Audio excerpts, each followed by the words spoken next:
जालौन में भूमाफियाओं की दबंगाई सामने आई। भूमाफिया बाबू सोनी ने किसान की जमीन पर जबरन कब्जा करने को लेकर तांडव मचाया। अपने करीब 3 दर्जन गुर्गों के साथ पहुंचे भूमाफियाओं ने किसानों के साथ जमकर मारपीट की। दबंगों ने लाठी डंडों से मारपीट कर किसानों की खाल उधेड़ी। मारपीट में एक ही परिवार के 3 लोग घायल हुए। घायलों को इलाज के लिए अस्पताल में भर्ती कराया गया। एक कोतवाली क्षेत्र के नगर एटा का मामला। क्या नाम है आपका? सकलेन मोहम्मद। क्या घटना हो गई? घटना ये हुई साहब, हम अपने खेत पे थे, एक प्रॉपर्टी डीलर आए बाबू सोनी और उनके साथ सत्यम सोनी, अभिषेक सोनी और ओम सोनी और नाम नहीं जान पा रहे, और 20-25 लोग अज्ञात आके हमको मारने पीटने लगे साहब। हमारी ज़मीन पर कब्जा कर रहे थे। क्या वजह है? वजह ये हुई कि हमारे चाचा की ज़मीन का एग्रीमेंट करा रखा है इनने कुछ। फिर क्या हुआ?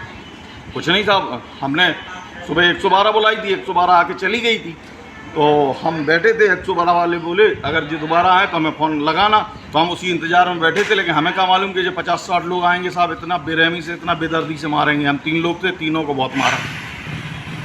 पुलिस को एप्लीकेशन दी साहब। पुलिस कार्रवाई क्यों नहीं कर रही जब आपने पहले ही ये सूचना दी थी? भाई ऐसा है साहब, ये प्रॉपर्टी डीलर हैं, हम तो जानते नहीं हैं इन धंधों में।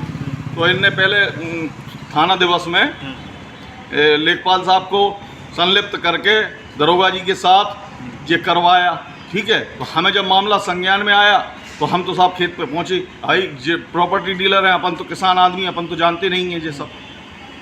लेकिन साहब बर्बरता इतनी भयंकर हुई, जो प्रत्यक्षदर्शी थे कम से कम 50 लोग आए थे मारने साहब। इतना मारा, अगर हमारे पड़ोसी मोहल्ले के नहीं आते तो शायद जान से ही मार देते। क्या चाहते हैं आप? न्याय चाहते हैं साहब योगी जी से। कैसा न्याय? क्या मतलब क्या कार्रवाई ऐसी हो कि साहब ये प्रॉपर्टी डीलिंग ही भूल जाएं साहब। भाई इस तरीके की गुंडागर्दी और अवैध तरीका ये सब सही है का साहब?